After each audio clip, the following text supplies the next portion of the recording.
Hello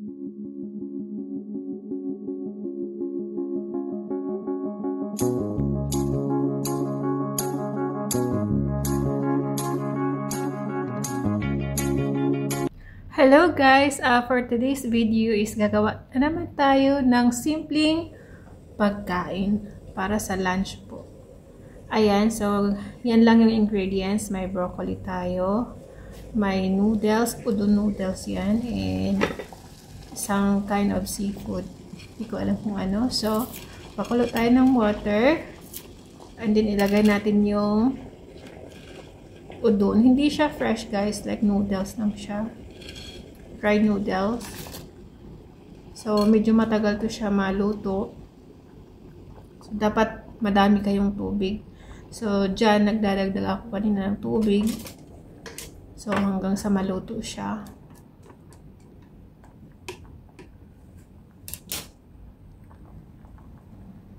Ayan. Medyo madami-dami na yung tubig kasi nga, mas lumalaki siya pag naluto. And maglalagay pa tayo ng pang seasoning dyan. Ang ginamit kong seasoning, hindi ako gumamit ng ibang seasonings like salt or anumang ano dyan. Yung parang ano na siya. Anong tawag dito? Yung like soup base. Ang tawag doon, soup base. Chicken, soup base, soup. So, yung soup base na yun, may lasa na siya. So, yun yung ilalagay natin dyan sa ano, dyan sa soup. So, ayan, nakita nyo, parang thick siya. So, dapat hindi masyado madami kasi pag once na madami yan, medyo maalat. So, tama lang dapat. So, pakuluan lang natin siya hanggang sa maluto yung noodles. Kasi yung noodles na yan talagang matagal siya maluto. Hindi ko ano kung ilang minutes siya. Hindi ko tiningnan yung level ng noodles. Actually, yung pangalan ng noodles is udon noodles. So, for ano lang to sa lunch. So, magdagdag lang tayo ng ano dyan, ng gulay para may gulay yung pagkain natin. Ang gulay guys is isa sa pinaka-importante na kailangan natin sa ating katawan. Kahit na kung ano man yung niluluto nyo dyan, importante may gulay. Yan talaga. Gulay is life. Kumbaga. So, ayan. Medyo matagal yung pagluluto niyan, kaya pasensya na. Hindi ko na siya, in-stop yung video. Kasi para hahaba. Kumbaga yung para sa pang-premiere lang guys. Ayan. Mag-try din kayo magluto ng ganito. Meron naman sa Pilipinas siguro yung udon noodles. May may fresh noodles na udon. Pero naubusan kasi kami kaya itong na lang yung dry.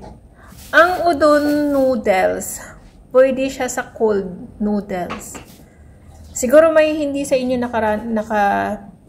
nakatry ng cold noodles. Udon din yung ginagamit. Ang cold noodles, parang ibabad mo siya. Pag naluto siya, 'di ba, sobrang init niya ng noodles. Ibabad mo lang yung noodles sa malamig na tubig.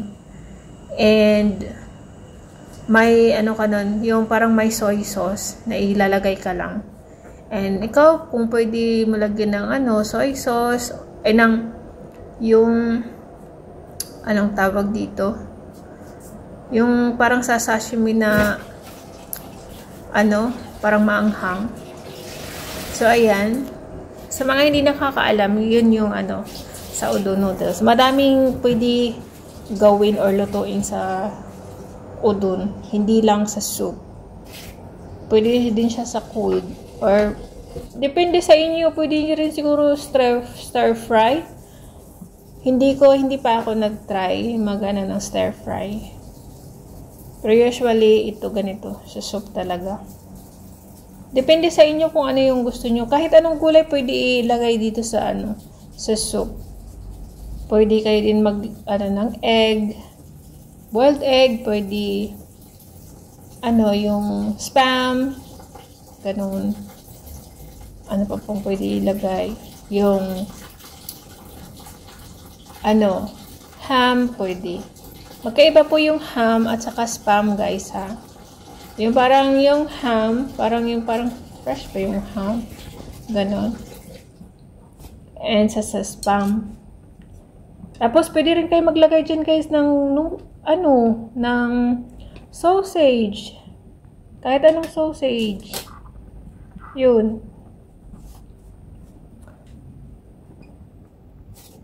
Guys, masarap to siya. Simpleng simpleng pagkain lang, pero masarap. Dito kasi sa bahay madaming yung pang soup base. Madami kami dito sa bahay pang soup base, kaya more on noodles talaga dito sa bahay. Usually, hindi nga kami nagra-rice within a week. Once a week lang kami nagra-rice. Ako, hindi na ako nagra-rice. Ibang rice yung ginagamit ko. Kasi, ang white rice kasi, grabe yung carbs nun. Kaya mas tinanggal ko yung rice and sa food. Tinanggal ko yung rice and hindi araw-araw yung meat. Like, once a week lang yung meat. And yung more on fish ako, seafood, or gulay, prutas, yun talaga yung mas okay, mas healthy. And kailangan natin kailangan natin baguhin yung lifestyle, kung ano yung nakasanayan natin, kasi sa edad natin, or sa edad ko kasi ngayon, medyo mahirap na magbawas. Lalo na may may surgery dito sa sa leeg ko. So, nahihirapan talaga ako, guys, magbawas. So, ang ginagawa ko na lang is i-reduce ko, or need ko yung pagkain ko. Like, palitan or something na baguhin. So, ayan, nilalagay na. Luto na, guys, yung yung noodles. Pero sa tingin parang hindi pa. Pero luto na yan siya. And, nagdagdag ulit ako ng water dyan kasi naglagay na tayo ng ng broccoli. Medyo napadami yung broccoli. Yan, nakita pala yung pagmumukha ko dyan. Pero actually, tama na yung dyan, yung water.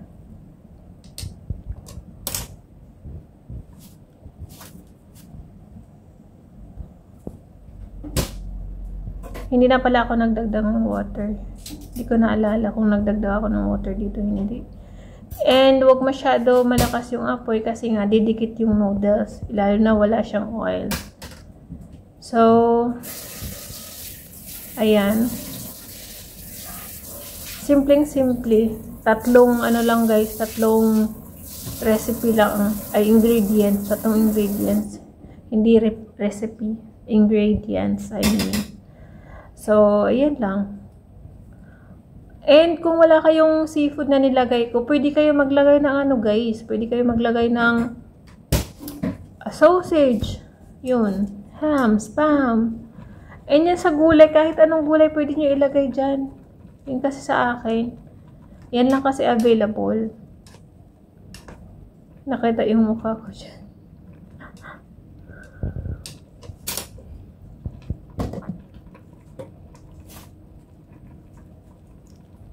Eh, dapat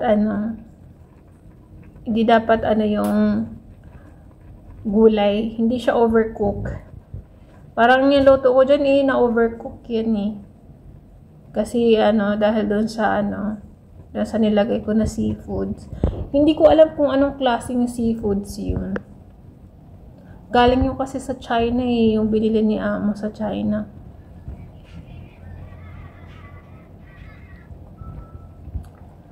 So, ayan.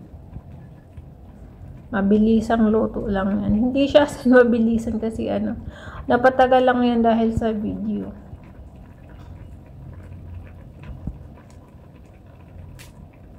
Sobrang sarap. Gawa dun sa soap base. Sa Pilipinas kasi more on kasi umaga pa lang more on rice na. Diba? Sa Pilipinas 3 times a day rice. Diba? Sa Pilipinas. Dito once a week nga lang yung rice eh. Once a week. Or minsan wala pa. Kasi yung kinakain ng amo ko, nagpapagawa siya ng soup. Yung soup niya, 2 days, 3 days yun. Yung niluluto ko. Kaya sa Pilipinas, pero naman, Pilipino tayo eh. Tayo sa kanin. Parang nakasanayan na rin, 'di ba? Yung kanin. Every morning, kanin. Lunch and dinner.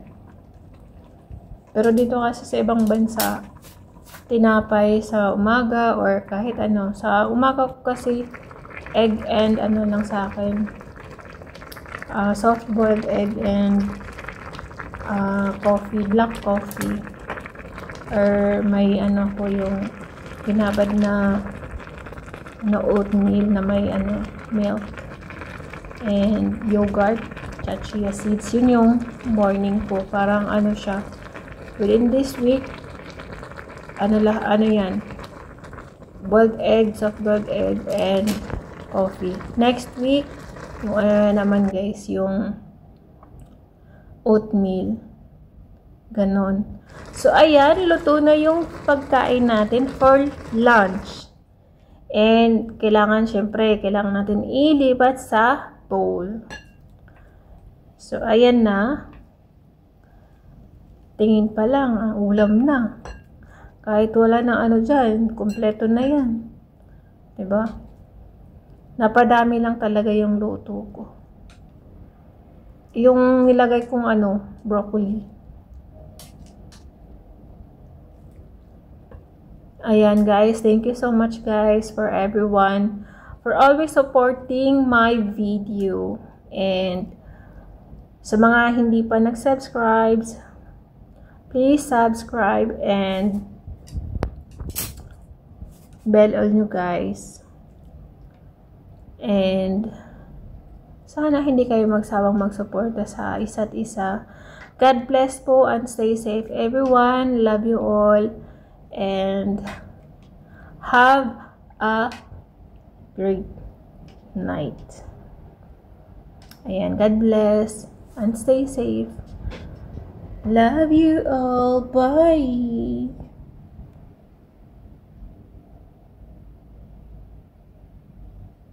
Kainan na. It's eating time.